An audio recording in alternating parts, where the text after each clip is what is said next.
James Twin for the untouchable true school sports. Let's go, baby. Bow! Be careful what you wish for because it can become a reality. Yeah. The untouchable True School Sports Empire proudly presents something the boxing games are missing. Hey, what's going on? It's your boy BT. I came here to talk some boxing with the thousands of True School Sports subscribers. All right, so I wanted to come and get my thoughts on Abdullah Mason and his recent fight against Johan Vazquez. I think that was his name. Latin fighter, very strong fighter. Over 25 fights. Really fun fight to watch while it lasted. It was a fight that lasted in 2 rounds, and in those 2 rounds you had 4 knockdowns. So let's talk about it. So this was really the first time Abdullah Mason has had, like, getting knocked, getting dropped. He got dropped twice in the first round.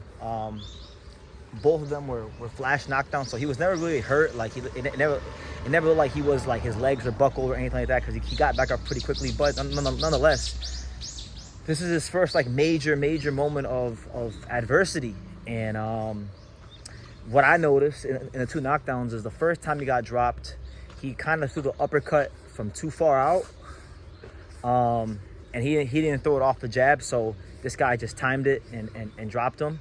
And then Abdullah Mason came back, and then he made the adjustment. He threw, I think it was kind of like a throwaway punch. It was a throwaway right hook, and then he came with the uppercut, and then it landed. And then Johan caught him again and dropped him again, and that was the first round. So 3 knockdowns in the first round.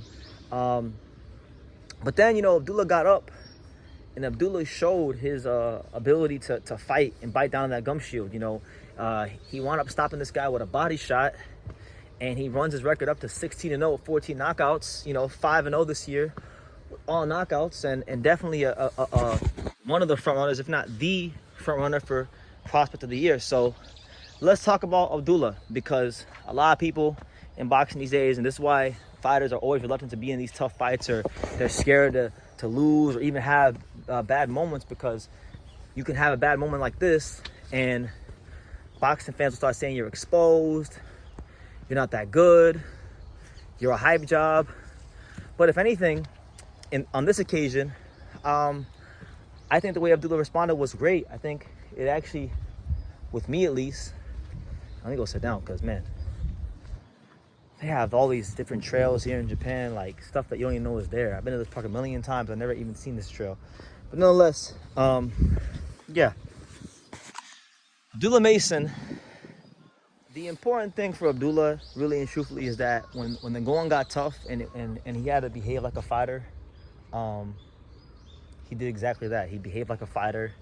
He was able to make the proper adjustments, and it's very easy to praise fighters when they're doing good, but you really find out about a person and a man in boxing and in life when he goes through adversity, right? Adversity introduces a man to himself.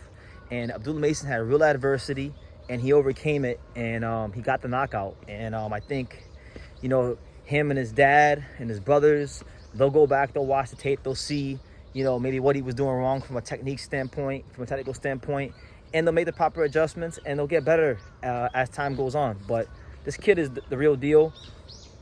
I will continue to bang the drum for Abdullah Mason, because I think he is still the real deal. Like him getting dropped twice, it doesn't change that.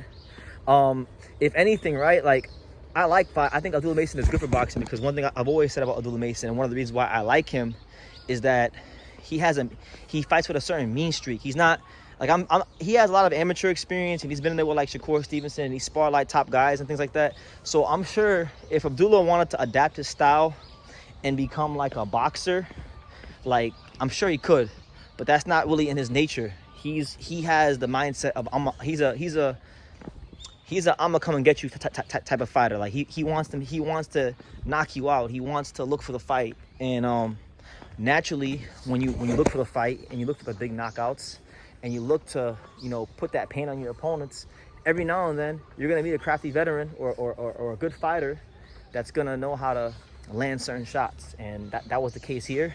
But again, he fought harder.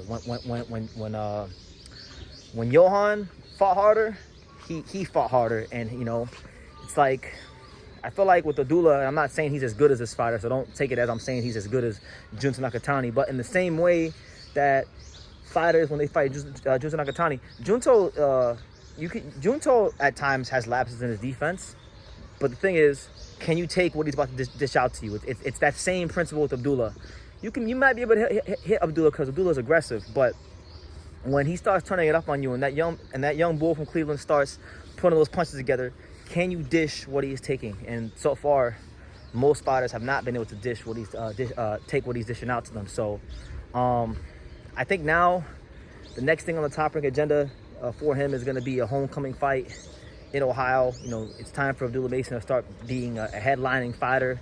You know, being in 10 rounders and then eventually 12. I was looking at the Box Track rankings. He's number 18, so he's around a lot of names in the lightweight division that he could fight.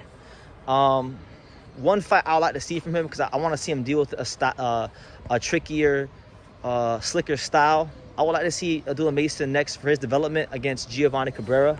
I think Cabrera would be a good fight. Cabrera has been in there with Zepeda. He's been in there with Elijah Pierce. He's been in there with all kinds of fighters, Pitbull Cruz. You know, and I think if Abdullah wants to take the next step towards being a legitimate top 10 contender and eventually a world championship contender, he needs to fight someone like that. That's the kind of fight I would look for if I was Top Rank, you know. But yeah, what did you guys think?